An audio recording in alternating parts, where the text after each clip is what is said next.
Hello friends of Powerhouse Bakery. My name is Suzanne Parker and I'm the founder of this crazy little place called Powerhouse Bakery where we love to cook up healthy. And you know, we do meal prep here and we get people in often that are looking for something that they can make ahead so they can do their own meal prep, which I absolutely love to encourage. And sometimes it's nice to get to make a big dish and cut it into single serves and put it in the freezer. And so today I want to show you how to make 3 different types of enchilada.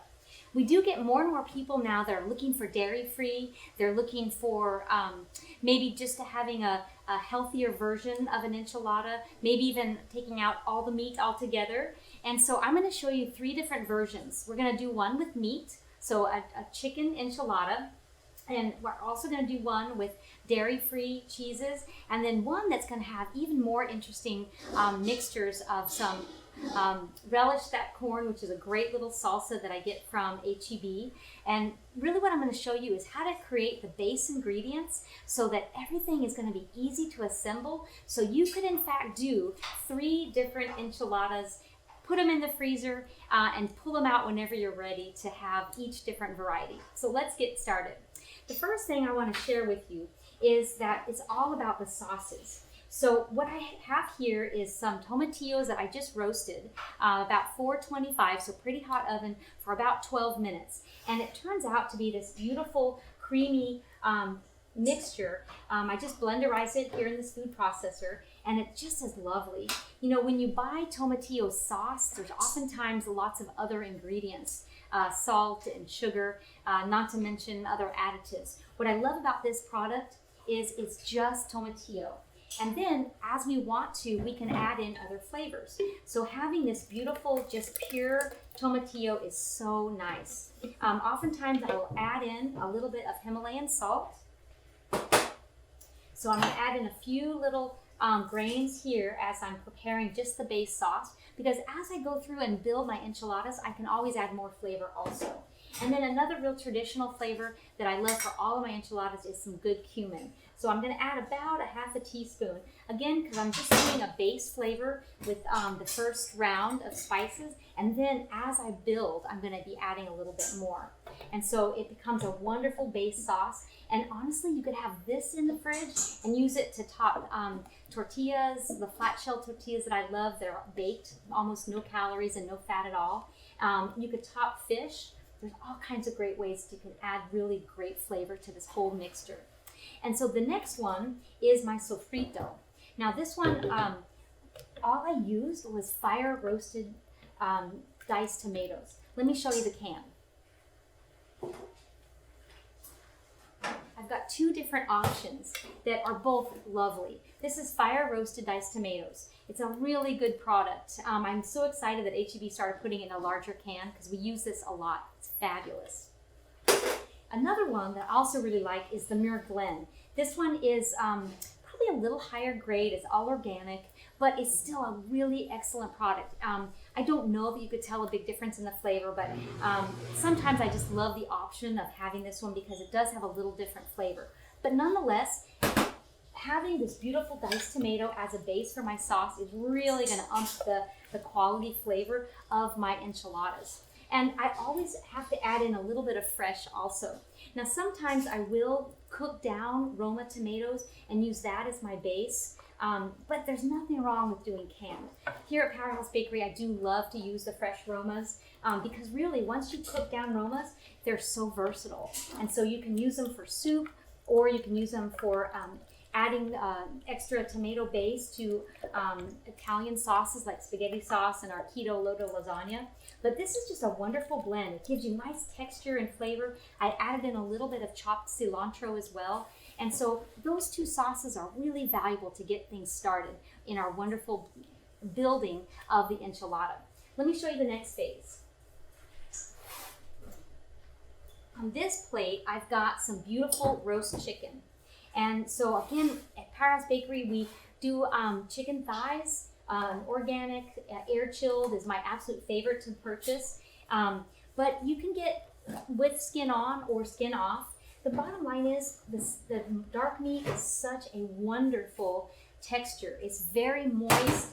It's very high in myoglobin, which is the body's way of storing iron in the muscle cell. And so using this kind of chicken meat is going to be really high in nutrients. You know, oftentimes the white meat chicken that people really love is good, but it's not as high in iron because it's a white meat. This one, on the other hand, is excellent because of the darkness. And, you know, in the days gone by, we used to say that dark meat chicken was bad because it was higher in fat. We are learning that if we're really careful and we pick the right kinds of fats in our diet, we definitely want to have some. But notice I can take off a good amount of the skin. Of course, our dogs absolutely love chicken. I have to chuckle because at my house, we don't eat meat, but my dogs absolutely love it. And so when I make this dish for friends, I keep the chicken for the dish and I give the skin to my dogs, and they absolutely love it. So notice here that I'm just pulling it pretty rough off of the bone. I want to still have pretty nice pieces. I actually don't think it's very pretty to have diced meats. I feel like that's very institutional. In my past, when I worked in a hospital setting, diced chicken just looked like it was, you know, just that institutional cooking. And so I always encourage my team to not do diced anything. But anyway, so I'm pulling the meat off and I'm keeping it in fairly good sized chunks, because when we build the enchilada, I want it to be a nice, beautiful piece of chicken. And I might still keep a little bit of that skin. It'd be good to give it a quick chop.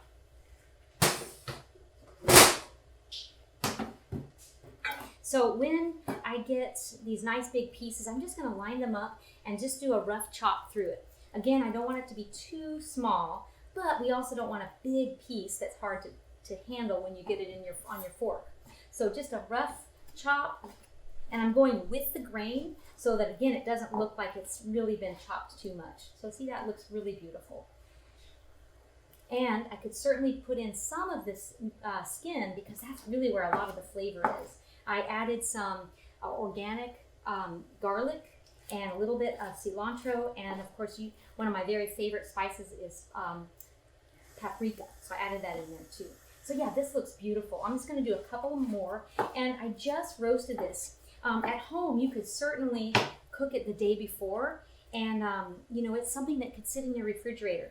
Remember, whenever you're cooking and chilling, you want to make sure that there is no condensation on the product. So just loosely cover when it's in the fridge, and then when you're ready to pull it out, it'll be ready to go.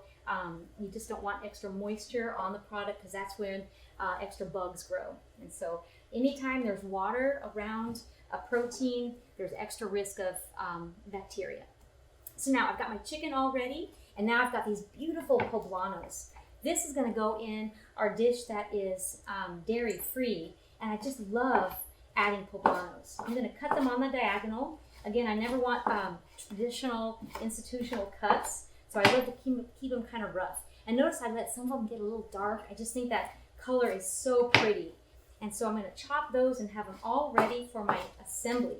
Because really, anytime you do an enchilada, the most work is really in your mise en place, getting all of your ingredients ready to go. And then it's so enjoyable, really, to be able to assemble everything. So I've got a good bundle here.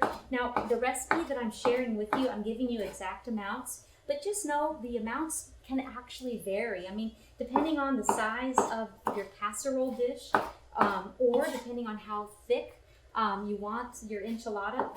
Sometimes we serve just 2 layers, and it's really kind of pretty. In my cookbook, if you have the Elevate Your Palate, I show you a couple of enchiladas there, and it's such a wonderful way to prepare meals, because it's kind of that one dish wonder, and it's got a little of everything. You can vary the heat, and you can also add all kinds of different vegetables. I'm going to show you today that we also can serve the enchilada on some fresh spinach leaves, which I just think is gorgeous. You don't always have to saute or cook all the vegetables. It's nice sometimes to have some of the vegetables raw, and you just add it right in, and it's a really nice variation on the palate. Okay, so there is our beautiful poblano pepper. Remember too that the poblano pepper is not very spicy for the most part. Every once in a while you might get one that's a little hot, but I love the fact that they are versatile, pretty mild, a little bit more of a smoky flavor, and right now they're not very expensive compared to a lot of the other peppers that are quite pricey. But for some reason, the red peppers are always the most expensive, so we can vary it by just using these beautiful ones. Okay, so there you have it. Beautiful poblano peppers, and I've got my chicken ready. Now check out this. I'm also using some sauteed mushrooms. One of the recipes I'm going to show you is just fabulous because no meat at all, but instead mushrooms. It gives it a wonderful meaty texture and is perfect for the vegan in the family. So let's get started building our first one.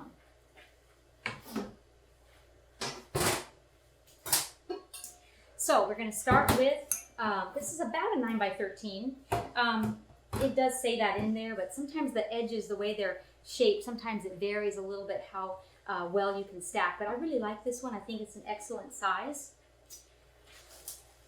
And I've got my super soft corn tortillas that are gluten-free. And so the first thing I'm going to put in the base of my casserole is a little bit of my enchilada sauce. So I'm going to just put a little bit in, that way nothing sticks. And then we're just going to start layering. And it's so fun because I've got everything out ready to layer. In a second here, I'm going to show you the cheeses that I really think are just gorgeous. If we're going to do real cheese, I've picked out kind of my favorite that's available at H-E-B, but you might have your favorite too. But this Tillamook is fantastic. I love to use this because it has such a fresh flavor. There is a bit of aging, which means that it's going to have a little more robust flavor. We want to avoid processed cheeses, meaning that if I look at the ingredients, there's not a lot of stuff added to it. It's just a good hard cheese that's been aged rather than a processed cheese that's had a lot of cultures and dairies added to it. So this is a really good product. Okay, so let's start our layering. First thing I'm going to do is add in my first layer to hold all the goodies in. So in this pan, I'm probably going to do 3 on the base. There we go. That's just perfect. And I'm going to start adding all my beautiful ingredients. Look what I just also sauteed. I added some of this into my sofrito. This is just beautiful sauteed peppers. I do a dry saute to get all this beautiful color. I added some onions in there. You could also add jalapeno. You could add fresh spinach, all kinds of extra add-ins if you want. For this one, I just kind of kept it with the peppers and a little bit of garlic and jalapeno. So I'm going to first layer that in. There we go. That's just about right. And then my next item is going to be this beautiful chicken. So again, I'm going to sprinkle it across. If I get a big piece of skin, I might just pull it apart so you just get a little nibble. People don't want to admit that the skin tastes good. I mean, they don't want to admit that they like to eat it because we think, oh, the skin is bad. And so we don't put much in, but a little bit is just fine. So evenly spread it out. And again, you could use white meat, but I think you're going to love this idea of using this slow roasted chicken thigh. Make sure it's all the way cooked. Notice that when I pulled it off the bone, there isn't any pink left at all. I like to cook it for about 40 minutes. You can do low and slow, or you can do hot and fast and then turn off the oven and let it just sit in there. It's a great way to do it. All right, so I'm going to add in some of my beautiful poblano peppers. Now really, I had the poblanos for my vegetarian one, but they're so pretty and so good I couldn't resist. I'm going to put it in this one too. So again, you can mix and match. There we go. That is perfect. All right, now I'm going to add in some of my sofrito. So a little bit of this beautiful tomato base. So when I do enchiladas, I do a whole lot of veggies and not a whole lot of cheese. And so the most bang for our buck is putting the cheese on the top, just so we can really see it and the eyes eat first and it looks so appetizing. Let's put on our cheese. Now with the vegan one, I do have a great vegan cheese. We're going to use a vegan cream cheese as well. So I'll get to show you that one in a second. But in this one, we're going to use the real thing. So it's with meat and with cheese. So just an even layer all the way across. Make sure you get it to the edges. And notice that I'm not letting those corn tortillas fold up to the side. We want to keep those tucked in so everything gets plenty moist. All right, there we go, next layer. So again, same thing, and then I'm going to put a good amount of my tomatillo sauce right on the top. One more. There we go. That's beautiful. There we go, and add a little bit of this beautiful green sauce.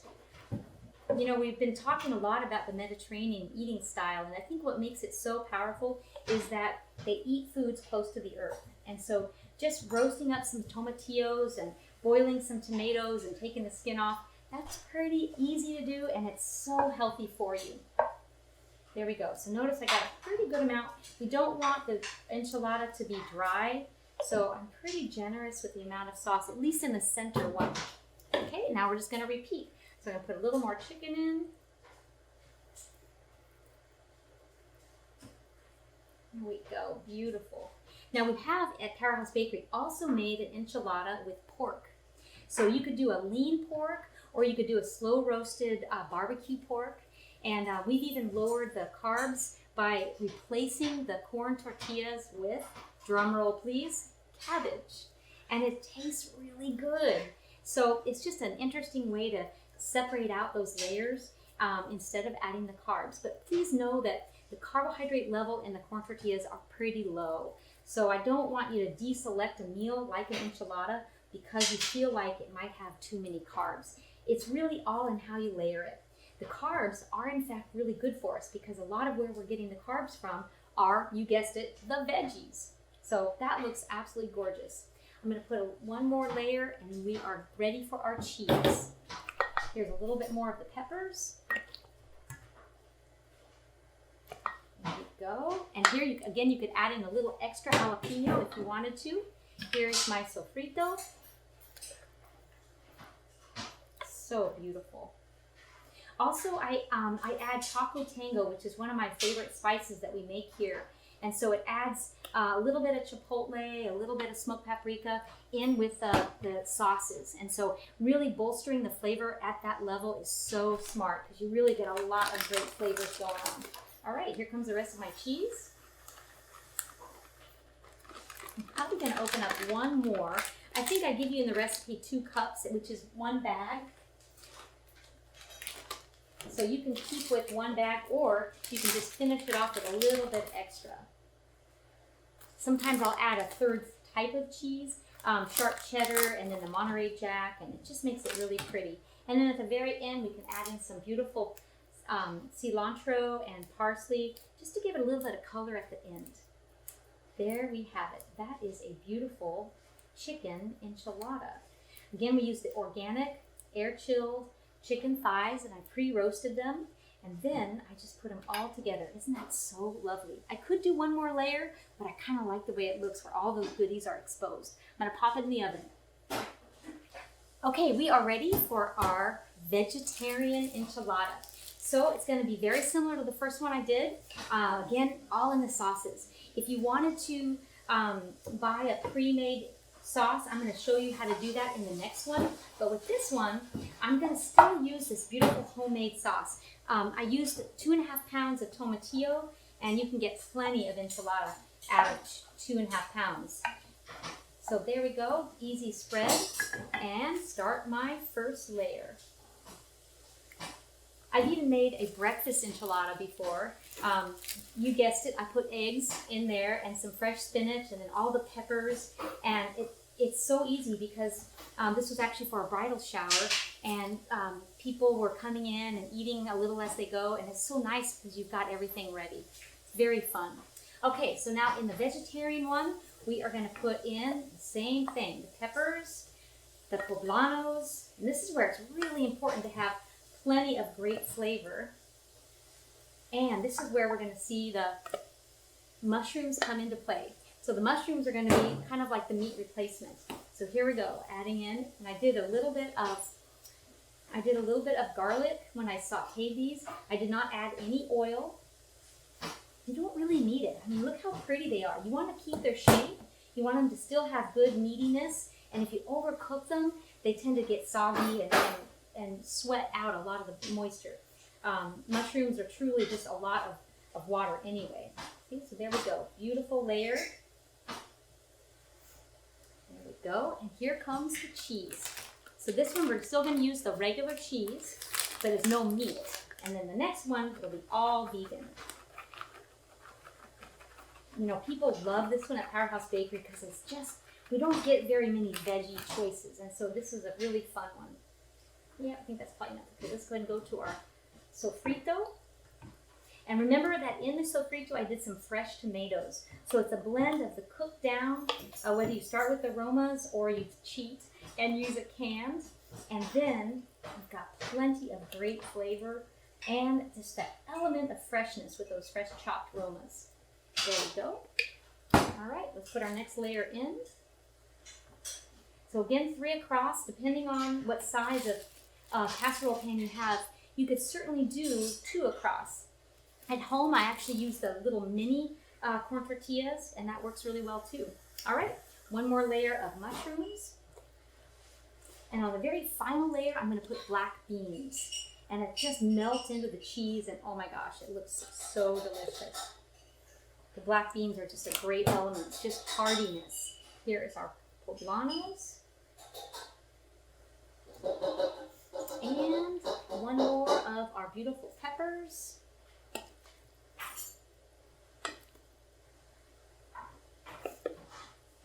love it. We could actually put plenty of cilantro into this little segment too. I'll probably put it on the very final stage, or even in the serving is very nice to put it in. There we go, and the rest of the cheese. Okay, and get a little bit more.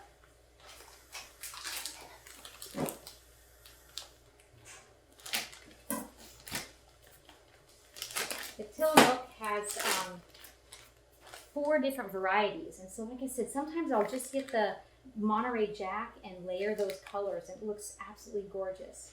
All right, there we go. Now let me put the final, I'm going to do 3 layers on this one because on the very top layer is where I'm going to put the black beans, and it just looks so pretty with the cheese melting on top. All right, so there we go, 3 and 3. And let me get my black beans to put right on the top. Okay, so I've got a pretty good sized can of black beans, and I could season these, but you know what? They have a pretty good flavor profile right out of the can, so that's really what I'm going to do. I'm going to pour out any of the extra juice and just layer them right on the top of this beautiful dish. So I have to say, this beautiful dish came from one of my clients. She is a serious foodie and loves to cook, and so she's always telling me some of the dishes that she's cooking at home, and this was one of them.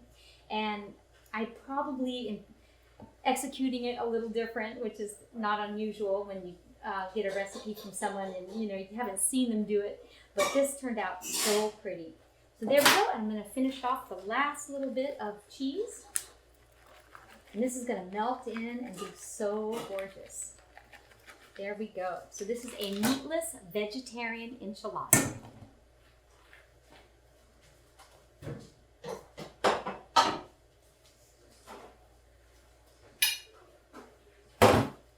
Okay, last one. I'll make it fast. We are going to do a vegan enchilada. Same idea. We're going to use our enchilada sauce at the base. And just so you know, you can also use this beautiful product that you can get at H-E-B. I love it, but if you can make it fresh, why not? Might as well. And so you can certainly cheat if you need to. There's nothing wrong with using a few canned items.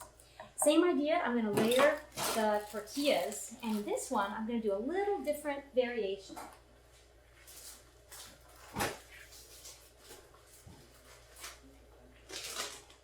Notice that I have, so we're going to do all vegan, right? Notice I have 2 different cheeses. This one is a Go Veggie brand. It's pretty good. I've used it quite a bit in the past. Plant-based, which means it's going to be soy and almond. And then this one's kind of new, this Mucho Fiesta blend. So the downside about cheeses that are vegan is they don't melt that well. So I don't think it's as smart to showcase the cheese right on the top. You want to end with a really pretty veggie on the top. So now we're going to add in our beautiful flavor profile with those excellent roasted poblanos and of course our peppers.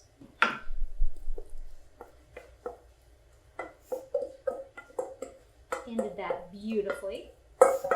Now with this one I'm going to add a twist because we don't have the mushrooms. I'm going to add in this really cool salsa that I was telling you about.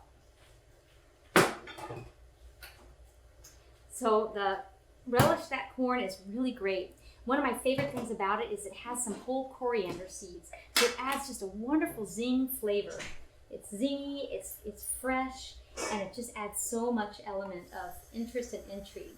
The other thing that's a little different with this one is I'm going to use fresh cherries, cherry tomatoes. So let me add those to my next layer because it'll be so pretty to finish off with that one. Oops, let me put my cheese in.